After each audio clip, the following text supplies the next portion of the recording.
Hey Grace family, and welcome back to our Midweek Check-In. So last Sunday we were in Philippians chapter 3 and we started in verse 20 and we talked about the amazing truth that for those who are in Christ, we are citizens of heaven. And that really should change how we live now. It should change how we act, how we talk, how we love our whole lives, because our whole lives are centered on Jesus Christ. We live with Him as our King. We live for His kingdom. And so that should just change everything about who we are and what we do. And so I wanted to meet you in the middle of your week and read a verse that helps remind us of that, and then kind of a quote that wraps our minds around that as well. So this is 1 Peter chapter 2 and verse 9, and it says this.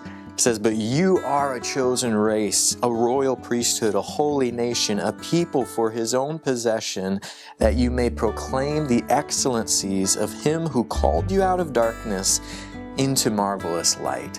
So it's kind of that whole idea with us being citizens of heaven. This is who we are, and this is what we do. All those titles of who we are, and then the truth that we are to proclaim the excellencies of Him who called us out of darkness into marvelous light.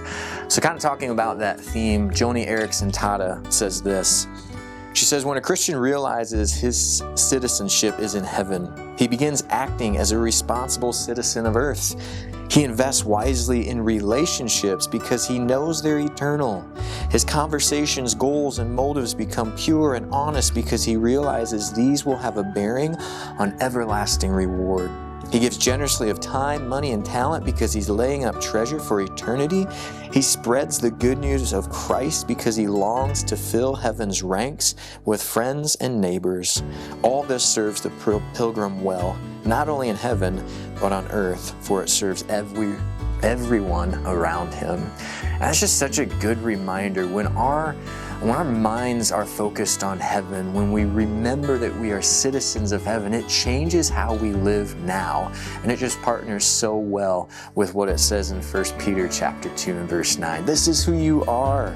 You are a chosen race, a royal priesthood, a holy nation, a people for His own possessions. That's who we are. And then what we do is we proclaim the excellency of Him who's called us out of darkness and into marvelous light. So I just want to encourage you in that as you go about your week. You are a citizen of heaven. This is who you are. And what we do is proclaim the greatness of our God. So church, looking ahead this next Sunday, we're actually going to take a little bit of a pause and we're going to review all of Philippians chapter 3. So we've done 9 sermons through chapter 3. I'm going to review and highlight each one of those, and then some of our pastoral staff and elders are going to take a moment and just pray through each one of those sermons that we review so it can take root in our hearts and in our minds, and we can better live that out for the glory of our King. So between now and then, maybe read through chapter 3 a few times, and don't forget to live as a citizen of heaven, owning who you are, and then proclaiming the excellencies of Him who's called you out of darkness and into marvelous light. Have a great week, church, and we'll see you Sunday morning at 9 a.m.